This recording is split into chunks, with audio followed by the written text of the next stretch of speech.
You want to know the strangest thing about that morning? Nobody looked at her twice, not once, and by the end of it, every single person in that terminal couldn't take their eyes off her. But I'm getting ahead of myself. Let me slow down. Let me tell it the way it happened, because if I rush it, you'll miss the part that still keeps me up some nights. It was a Tuesday in late January. Gate 14, Cedar Ridge Regional Airport. If you've ever been through a small airport in the middle of winter, you know the feeling. Everything smells faintly of burnt coffee and floor cleaner. The heating works too hard in some spots and not at all in others, so you've got people fanning themselves with boarding passes 10 feet away from people zipping their coats up to their chins. I was sitting near the window because I'd gotten there stupidly early, the way I always do. My flight wasn't for 2 hours. I had a lukewarm cup of coffee, a paperback I wasn't really reading, and nothing to do but watch people. That's a habit of mine. Always has been. My wife used to say I'd rather watch strangers than talk to the person sitting next to me. She wasn't wrong. So I noticed the woman before anyone said a word to her. She came in slow. Not because anything was wrong with her legs, more like she'd learned a long time ago that there was no point in rushing. She had on a green field jacket, old, the kind that's been washed so many times the color's gone soft, the kind with a torn cuff that someone had tried to fix with a stitch that didn't quite match. Faded jeans. Boots that had seen a lot of weather. A small duffel bag over one shoulder, and she carried it like it weighed nothing, even though I'd have bet money it was heavier than it looked. Her hair was pulled back tight, gray streaking through the dark, hard to guess her age. Could have been 50, could have been 60 and just tired. She had one of those faces where you can't tell if she's about to smile or about to tell you to mind your own business. She sat down 2 rows over from me, set the duffel between her boots, folded her hands in her lap, and she just waited, quiet, still, like she'd done a lot of waiting in her life and had gotten good at it. I went back to not reading my book. Now here's where it starts. The gate area was filling up. Cedar Ridge isn't a busy place, but this particular flight was packed. There'd been a cancellation the night before, so 2 flights worth of people were squeezed into one. Folks were tense. You could feel it. That low buzz of irritation that gets into a crowd when everybody's tired and nobody's sure they'll get a seat. And the gate agent, I'll call him Aaron because that's what his little name tag said, Aaron was the kind of young man who took his small amount of authority very, very seriously. Spiky hair, a lanyard, a tablet he kept tapping at like it owed him money. You know the type. 23, maybe 24. Convinced he was the only thing standing between order and total chaos. Around 9:40, an announcement crackled over the speaker. Ladies and gentlemen, at this time, we'd like to invite any active-duty military or veterans to board first, along with our first-class and priority passengers. Thank you for your service. Pretty standard. A lot of airlines do that now. A nice gesture. A couple of folks got up. A young guy in a crisp uniform, Army, looked like he was maybe 19 and on his way home for leave. A heavy-set older man with a Vietnam veteran ball cap. People smiled at them. Somebody clapped. The young soldier looked embarrassed by the attention, which is how you know he was the real thing. And then the woman in the green jacket stood up. She picked up her duffel, walked to the line, got in behind the Vietnam vet.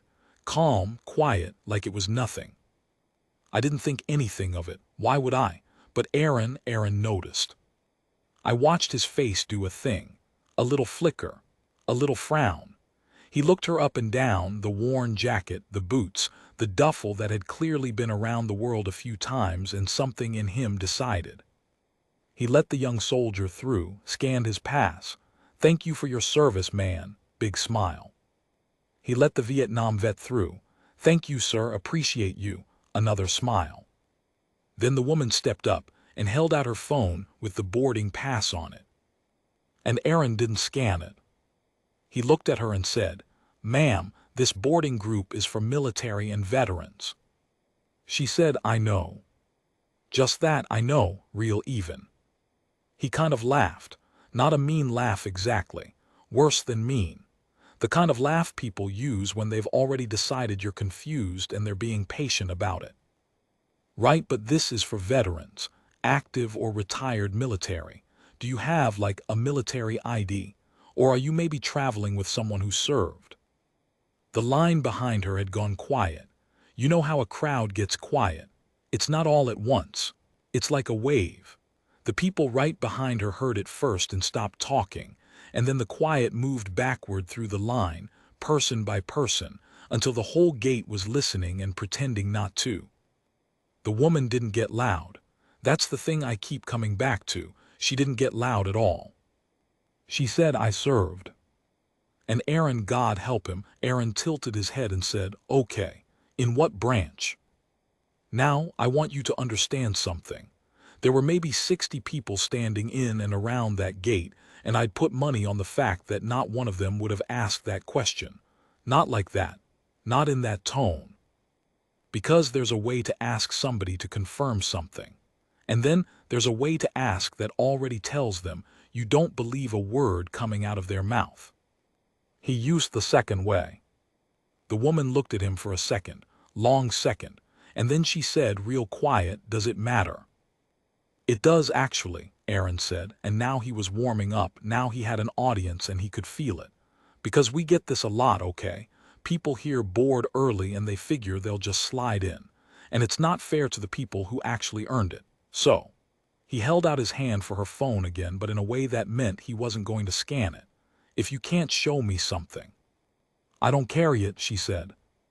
"You don't carry your military ID?" "No." "Right." He nodded slowly, like she'd just proven his entire point. "So I'm gonna have to ask you to step aside and wait for your boarding group. Which one are you in?" She didn't move. "Ma'am, your boarding group." I should have said something. I want that on the record. I'm an old man and I've got regrets, and that's one of the smaller ones, but it's still one. I sat there with my dumb book and my cold coffee, and I thought somebody should say something, and I assumed that somebody would be somebody else. A woman behind her in line, younger, nice coat, the kind of person who looks like she organizes neighborhood things. She shifted and made a little sound, like she wanted to speak up too but wasn't sure how. A few people exchanged looks. You know the looks.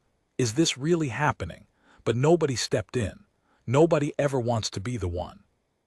And the woman in the green jacket just stood there and took it. She had this stillness. I keep using that word, but I don't have a better one. It wasn't weakness. I knew that even then.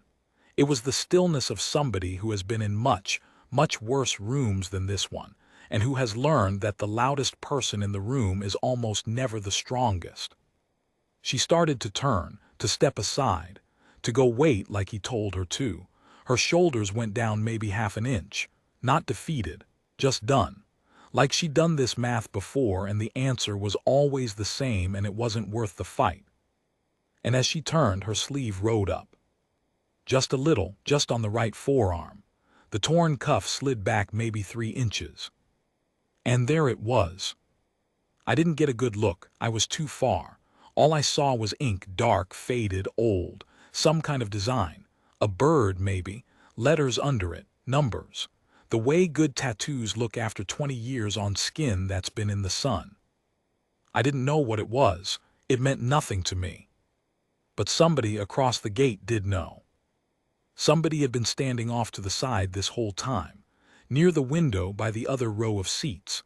A man, tall, older, but the kind of older that's still hard, square shoulders, gray buzz cut, a posture you don't get from a desk job. He had a garment bag over his arm and a coffee in his other hand, and he'd been watching the whole thing the way I'd been watching it. Quiet, still, not stepping in. I'd half noticed him earlier and thought military without really thinking it. You can just tell sometimes. The haircut, the boots, even with civilian clothes. The way he stood like the floor might tilt and he'd be ready for it. When her sleeve slid back and that ink caught the light, I saw him go very, very still. Not the kind of still she had. A different kind. The kind where a man stops breathing for a second because his brain is catching up to his eyes. He set the coffee down, just set it right on the floor, didn't even look for a table, and he started walking toward the gate. He didn't rush. That was the thing. He didn't run over there waving his arms. He walked, steady. The crowd kind of parted for him without anybody deciding to. He just had that thing where space opens up around a person. Aaron saw him coming and straightened up, probably figuring here came another impatient passenger to deal with. The man walked right past the line, right up to the gate desk, and he didn't look at Aaron at all. He looked at the woman. And he said, and I'll never forget this, because his voice did something I wasn't expecting. It kind of cracked right in the middle of one word. He said, "Is that a Pedro patch on your arm?" The woman stopped. She turned back around, slow, and for the first time that whole morning something moved across her face. Not a smile, not yet. Something underneath a smile, something that had been buried a long time and just got tapped on the shoulder. She looked at him, really looked, and she said, "It is." And the man, this tall, hard, gray-haired stranger, he put his hand over his mouth for a second like he needed to hold something in. And when he took it away, his eyes were wet and his voice was steady again, military steady, but I could hear what it cost him. He said, "Ma'am, what was your call sign?" And the whole gate went so quiet you could hear the heater ticking. So there's the tall man, leaning on the gate desk, asking this woman in a beat-up green jacket what her call sign was. And the whole place is dead quiet. I'll tell you the truth, half the people in that terminal didn't even know what a call sign was. I barely did, but they could feel something happening. That's the thing about a moment like that. You don't need to understand it to know it's real. The air changes. It gets thick. People stop pretending to look at their phones. The woman stood there. She had this little muscle going in her jaw, the kind that goes when somebody's deciding whether to let a door open that they bolted shut a long time ago. And then she said one word. "Stitch." Just that, stitch. And the man closed his eyes. I watched a grown man, 60-some years old, built like a door, the kind of guy who probably hadn't cried at his own father's funeral. I watched him close his eyes and breathe out through his nose like somebody had just set down a weight he'd been carrying so long he forgot it was there. When he opened them again, he said, soft, "Stitch, my God, they told us you didn't make it." And she said, "I almost didn't." Now Aaron, remember Aaron, the gate agent. Aaron's still standing there, and you can see his whole face has changed. He doesn't know what's happening, but he knows it's bad for him. He's got this look like a kid who threw a rock and is just now watching the window crack and spread. He goes, "Sir, is there a problem? Do you two know each other?" And the man finally looked at him. I want to describe this look to you, and I'm not sure I can do it justice. It wasn't angry. That's what made it so much worse. If he'd yelled, Aaron could have gotten defensive, could have stood his ground. But the man just looked at him with this kind of tired, sad disappointment. The look a father gives you when you've done something so far below what he expected that he's not even mad, he's just quiet about it. He said, "Son, do you know what that patch means?" Aaron blinked. "I know, sir." "No," the man said. "I figured you didn't." He turned his shoulder a little toward the crowd, but he wasn't really talking to the crowd. He was talking to Aaron and to all of us, and maybe to somebody who wasn't even in the room. "That bird on her arm," he said. "That's a Pedro. That's the call sign for the rescue birds. Combat search and rescue. You go down behind the lines, you're shot up, you're surrounded, you're bleeding out in the worst place on earth. Those are the people who come and get you. They fly into it. On purpose. When everybody with sense is flying the other way." He looked back at her. "And this woman," he said, "was one of the ones who came down on the cable, on the hoist.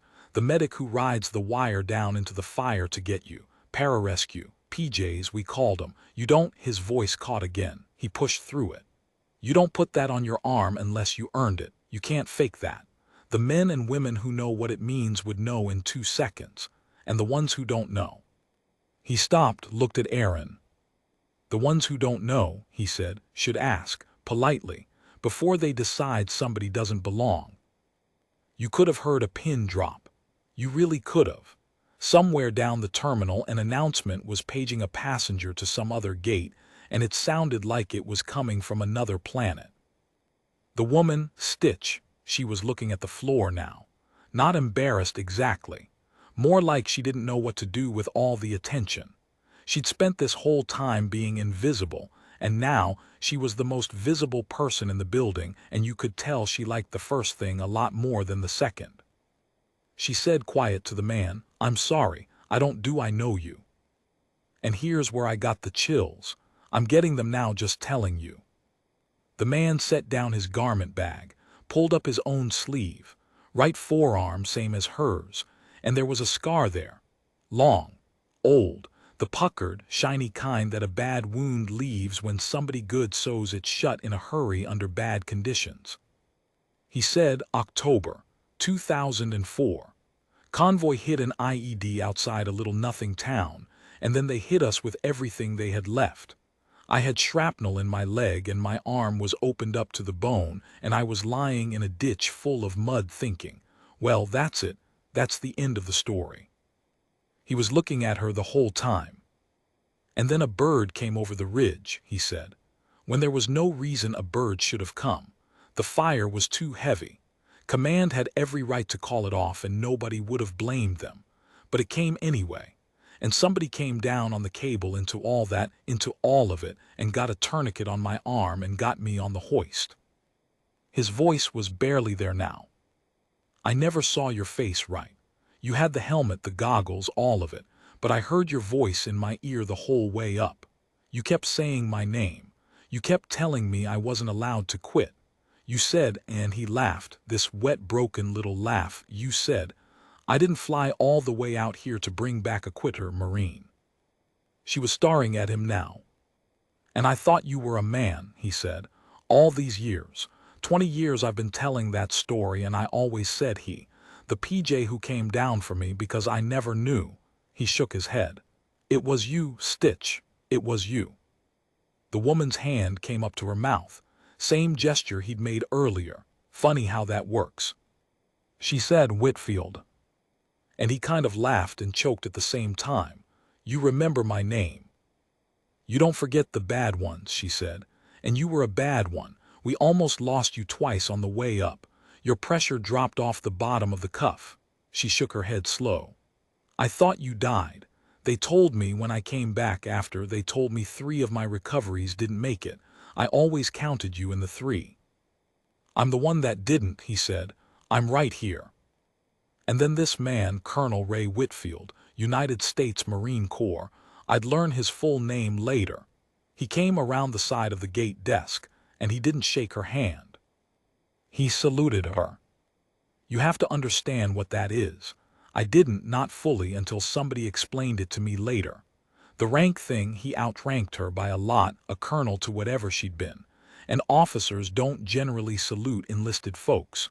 It goes the other way. That's the whole system. That's 100 years of how it's supposed to work. He saluted her anyway. Stood up straight as a flagpole in his civilian clothes in the middle of a crummy little airport gate, and he held that salute and his hand was shaking just slightly, and he did not lower it. And she, after a second, after she understood he wasn't going to put it down until she answered it, she straightened up too, and it was like watching 20 years come off her. The slump went out of her back. Her chin came up. The tired old woman in the worn-out jacket was gone, and there was a soldier standing there. Right there. The whole thing was still in her, all of it. She just folded it up small and put it away. She brought her hand up and returned it. 2 of them standing there, saluting each other in front of 60 strangers, and a gate agent who looked like he wanted the floor to open up and swallow him. And that's when somebody started clapping. I don't know who started it. I've thought about it a lot, and I genuinely don't know. Might have been the Vietnam vet in the ball cap. Might have been the lady in the nice coat. Might have been the young soldier who'd already boarded and come back to the doorway to see what the commotion was. But one person started, and then it was 4, and then it was the whole gate.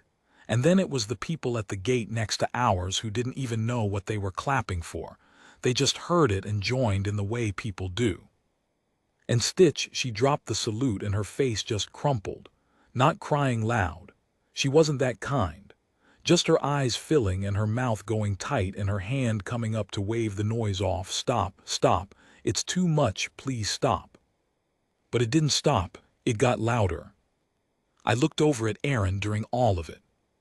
He was just standing there behind his desk, white as paper, the tablet hanging from his hand, and I almost felt bad for him, almost, because you could see it landing on him, all of it in real time, the thing he'd done, the thing he'd assumed, the 100 little judgments he'd made in 2 minutes about a woman he'd looked at for 2 seconds. He'd seen the worn jacket and the tired face and the duffel bag, and he'd done the math everybody does without admitting they do it.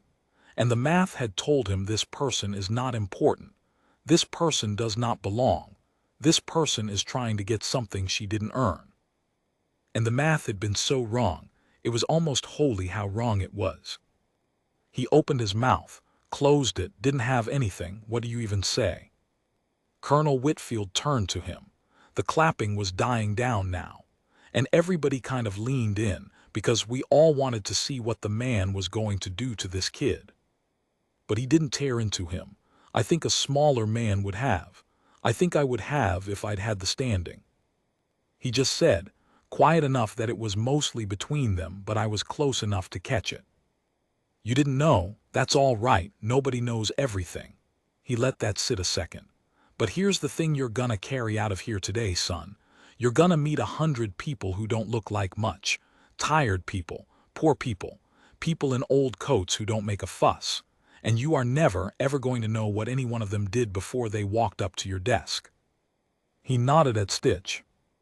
This woman flew into hell to pull strangers out of it, and she walked up to your gate this morning and you looked right through her. He shook his head, not unkind, just sad.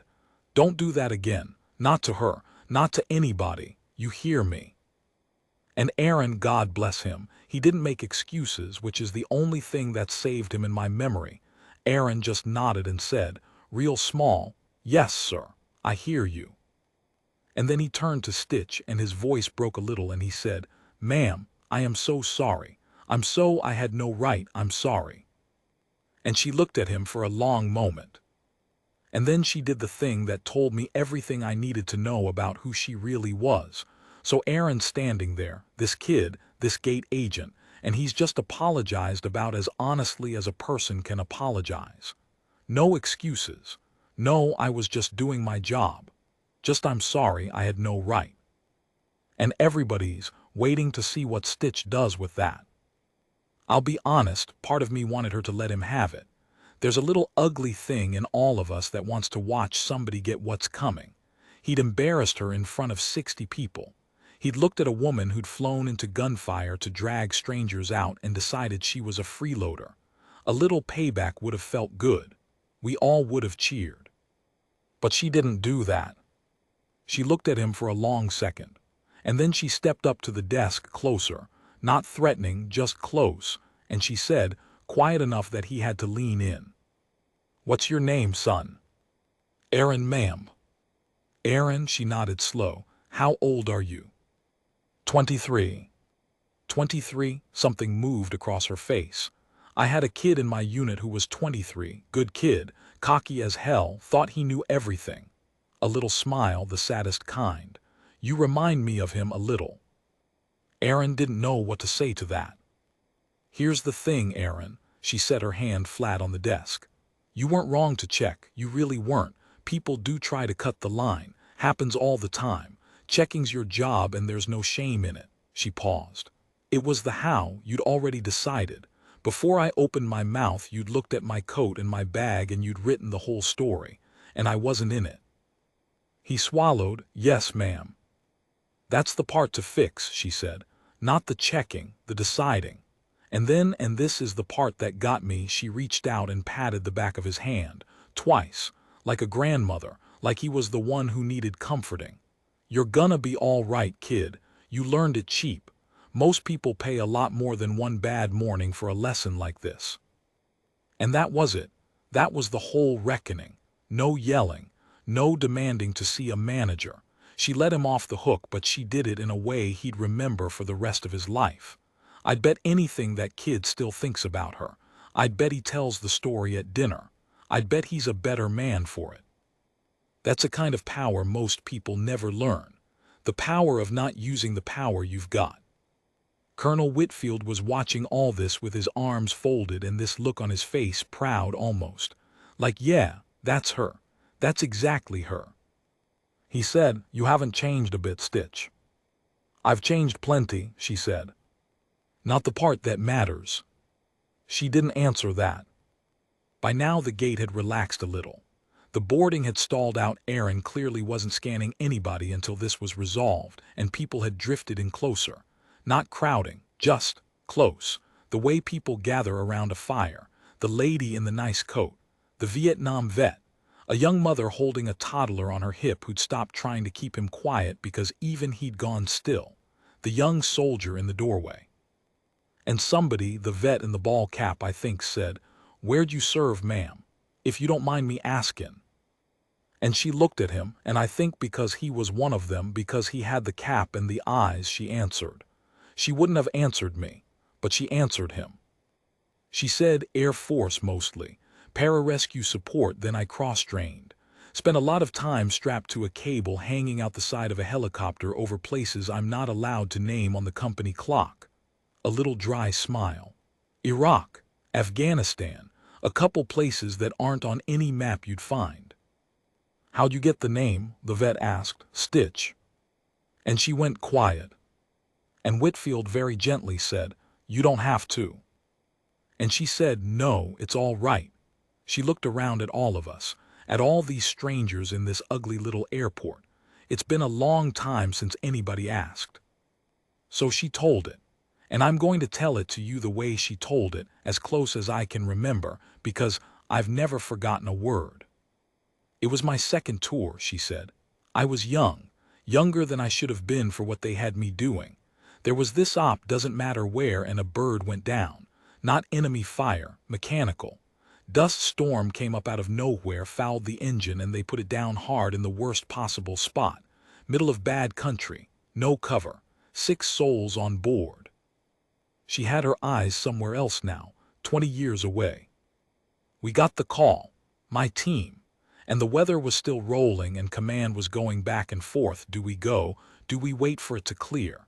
And the thing about waiting is, every minute you wait, somebody on that down bird might be bleeding out. So you're sitting there in your harness doing the worst math there is, the clock against the storm." "We went." She said it flat. "We went," like it was the only 2 words in the language. By the time we got there it was full dark and the wind was screaming and we couldn't put down. Ground was too rough, too hot, too everything. So I went down on the hoist, into all of it. And the bird that crashed, it was on its side and there were people pinned in it, and one of them. She stopped. Whitfield put a hand on her shoulder. She let him. "One of them was a flight surgeon," she went on, quieter now. "Doc. Real name doesn't matter. She'd been in the back when it went down, and she had a piece of the airframe through her abdomen, through and through. And she was awake. She was awake, and she was a doctor, so she knew exactly what was happening to her, which is the worst way to be hurt when you know." The toddler on the young mother's hip made a little sound. Nobody shushed him. It just kind of folded into the quiet. "I couldn't move her with that in her," Stitch said. "Pull it, she bleeds out in 90 seconds. Leave it, I can't get her on the hoist. So I had to do field surgery. In the dirt. In the wind. With a headlamp and what was in my kit and her talking me through it, this doctor dying with a hole in her, telling me where to cut and where to clamp and where to sew so I could get her stable enough to fly." Her voice had gone rough. "She taught me to do it while I was doing it to her. She held my hand steady when it shook. She said," and here Stitch's mouth twisted and her eyes were wet, but she got it out. She said, "Nice and even kid, small stitches hold." Nobody in that gate was breathing. "I got her on the hoist," Stitch said. "Got all 6 of them out one by one over about 40 minutes that felt like 40 years. And the doc, she made it to the field hospital, lived another 6 hours. She wiped her face with the back of her hand, quick, like she was annoyed at it. Long enough to tell my what I'd done. And he came and found me after, and I still had her blood on me, hadn't even, and he looked at the work I'd done, the sutures, this ugly, desperate field surgery mess that somehow held, and he said, "Well, look at this. We got ourselves a stitch." She shrugged one shoulder, and it stuck, names do. You could hear people not crying. You know that sound, the little catches, the sniffs. The Vietnam vet had his hand over his eyes. The young mother had tears just running down, and she wasn't even wiping them. "She's why the patch is on my arm and not just on my flight suit," Stitch said. "The doc. I got it done when I got home with her initials under the bird, because she's the one who made me into whatever I was after that. Everybody I pulled out for the rest of my career, and there were a lot of them, Whitfield, you were one, every single one of them, she's the reason. Small stitches hold." She looked down at her own arm, at the ink, at the bird and the letters Aaron had looked right past. "That's what's on my arm," she said softly. "That's the whole thing. That's the thing your gate agent decided didn't belong in the early boarding line. And I tell you what, I have been in churches that were less quiet than that airport gate." Aaron was crying, openly. This 23-year-old kid with the spiky hair and the lanyard just standing behind his desk with tears coming down, not even trying to hide it anymore. And nobody thought less of him for it. Not one of us. The colonel had his jaw set hard, the way men do when they will not let themselves go in public, and it was a close thing. And Stitch just looked tired again, like telling it had cost her something. She picked her duffel back up off the floor where she'd set it down somewhere in there. "Anyway," she said, the way people say anyway when they want to climb back out of a deep place. "That's a lot of words for an old lady in an airport. I'll just wait for my group. It's fine." And about 6 people said no at the exact same time. So she says, "I'll just wait for my group, it's fine," and picks up her bag. And like I told you, about 6 people said no at once. Loud, all at the same time. And then they kind of looked at each other, surprised at themselves, because none of them had planned to say anything. The lady in the nice coat stepped forward first. "Ma'am, please, you board with the first group. You board first in the first group, please." The Vietnam vet took his ball cap off, actually took it off, held it against his chest and said, "It'd be an honor to wait behind you, ma'am. We all wait behind you." And the young soldier in the doorway, the 19-year-old, he came back out of the jet bridge and he was standing at attention. Hadn't been told to, just did it. Kid couldn't have explained why if you asked him. Stitch looked around at all of it, and you could see she didn't know what to do with herself. She was the kind of person who could climb out of a helicopter into the worst night of 6 strangers' lives without her hands shaking, but a little kindness from a crowd of civilians, that she couldn't handle. That's how it goes with people like her.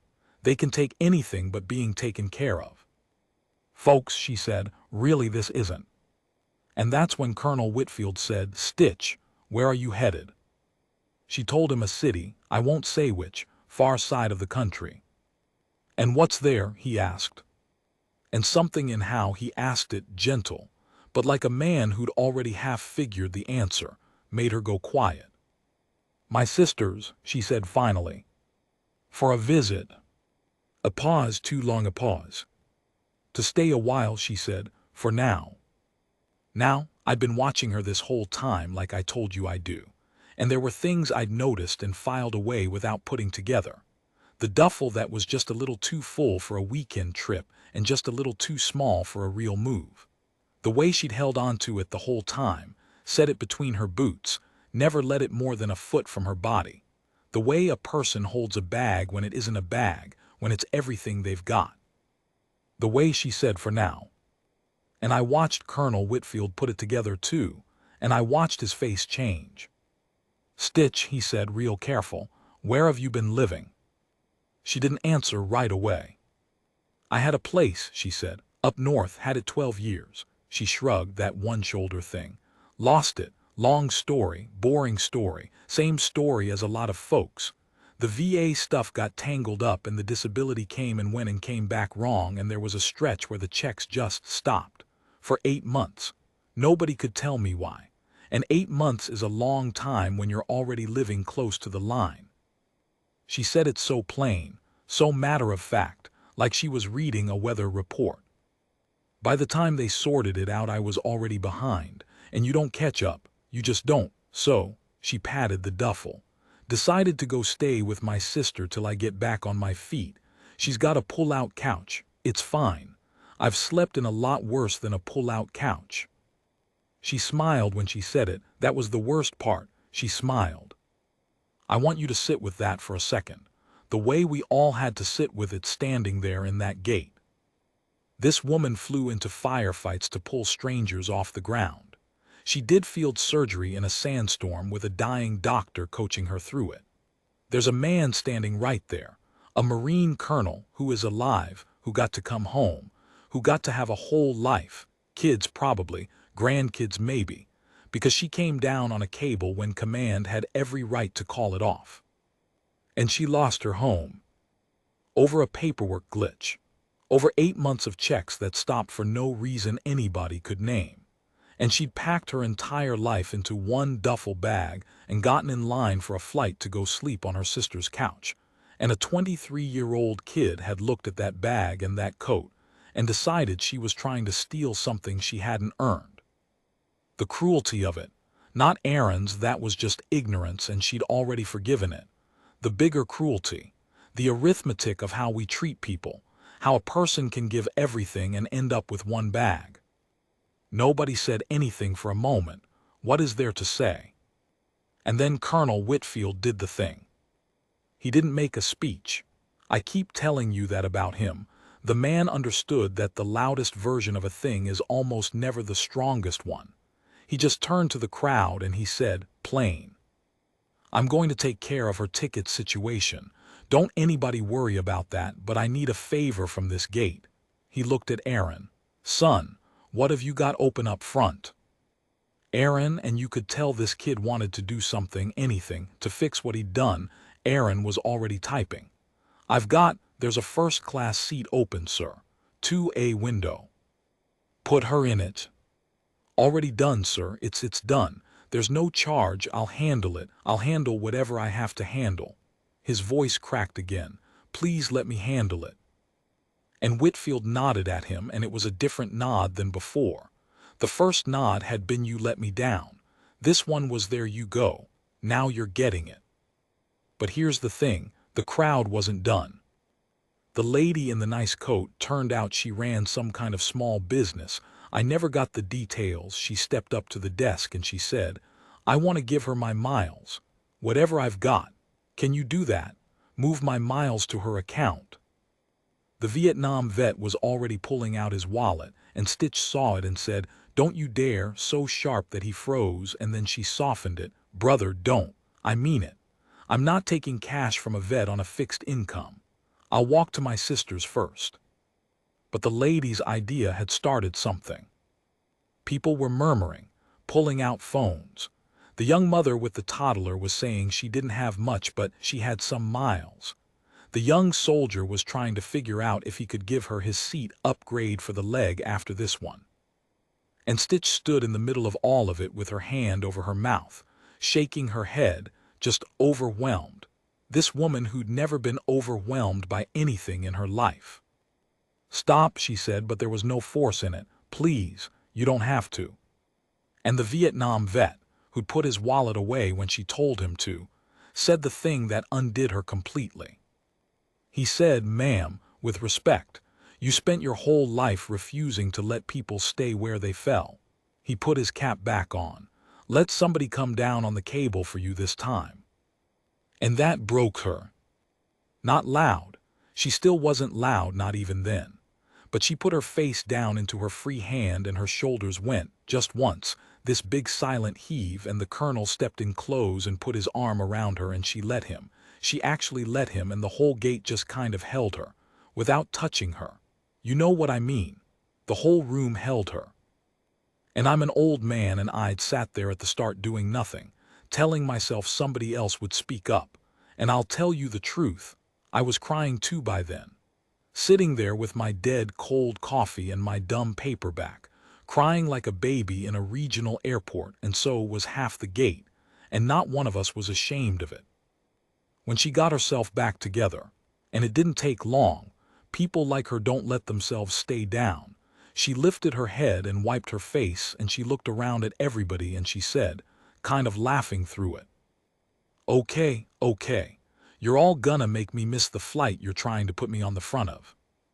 And that broke the tension just right, and people laughed, the wet kind of laugh, and the spell loosened up enough that everybody could breathe again. Aaron came around the desk. He had something in his hand. I couldn't see what at first. He walked up to her, nervous. You could see him being nervous, and he held it out. It was a boarding pass, the paper kind that they print, not just the phone scan. He'd printed it out special. Seat 2A, and under the seat number, in the little open space at the bottom where there's usually nothing, he'd written something by hand. She took it, read it, and her eyes filled all over again. She turned it around so the colonel could see.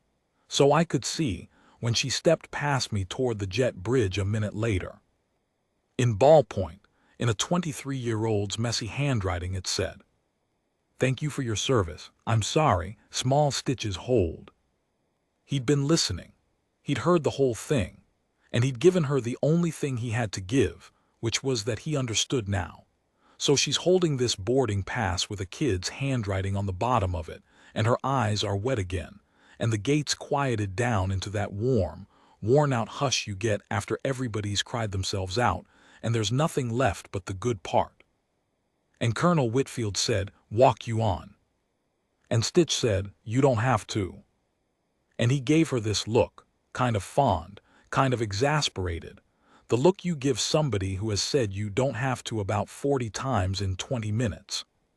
"Stitch," he said, "I have spent 20 years thinking the person who saved my life was dead. I just found out she's alive. She's standing in front of me, and she's been sleeping rough and packing her life into a duffel bag while the rest of us went home and got soft." He shook his head. "I'm walking you on, and that's the smallest thing I'm going to do, so don't argue about the small things." She didn't argue. But before they went down the jet bridge, and this is the part I almost didn't catch because it happened quiet off to the side, the way the real things always do, the colonel stepped away for a second, pulled out his phone, walked off toward the window and made a call. 2 minutes. Maybe 3, I couldn't hear it. Nobody could. I found out later who he called. I'll get to that. When he came back, he just put his phone away and said, "All right, let's get you on this plane." And the two of them walked toward the gate. And here's what happened, and I swear to you every word of it is true, because I was 10 feet away. The Vietnam vet came to attention, then the young soldier, then, and this is the part, Aaron came around his desk and stood at attention too, this civilian kid in a lanyard, doing his clumsy best version of it, hand more or less in the right place. And then the lady in the nice coat put her hand over her heart, and then everybody did. The whole gate, 60 people. The young mother lifted her toddler's little hand up and pressed it over his chest for him. Nobody organized it. There was no announcement. It just happened the way the clapping had happened earlier, one person and then everyone. And Stitch walked down that line of strangers, all of them standing, all of them with their hands over their hearts or up in salute, and she kept her chin up the whole way, soldier straight, but the tears were just running down her face and she let them. She didn't wipe them this time. She just let them fall. At the mouth of the jet bridge she stopped, turned around, looked at all of us. And she didn't make a speech either. She came from the same school as the colonel, I guess. She just said, "Thank you for seeing me, a beat. It's been a while." And then she was gone down the jet bridge, the colonel a step behind her, and the gate let out this long breath all at once, all 60 of us, like we'd been holding it the whole time. Now the phone call. I only know about it because the lady in the nice coat knew somebody who knew, and it got back around, the way these things do in a small place. When Colonel Whitfield stepped off to make that call, he was calling a man he'd served with. A man who'd gotten out and gone into, I want to say, veterans advocacy, some organization that fights the VA on exactly the kind of thing that had happened to Stitch. The disappearing checks, the tangled paperwork, the 8 months of nothing. And what the colonel did standing at that window was put Stitch's name into the right hands, the hands that could actually do something. Not a donation, not a one-time fix. The real thing, somebody to take her case, fight it properly, get back what she was owed, and get her into housing she wouldn't lose again. He didn't tell her he did it. Not then. He figured she'd refuse, and he was probably right. He told her on the plane, somewhere over the middle of the country, with her in 2A and him in the seat, he traded somebody to get next to her. And the story goes, and I believe it, that she cried again, and then she got mad at him for going behind her back, and then she cried again, and then somewhere around the second drink the flight attendant comped them. She laughed. I think about that flight a lot.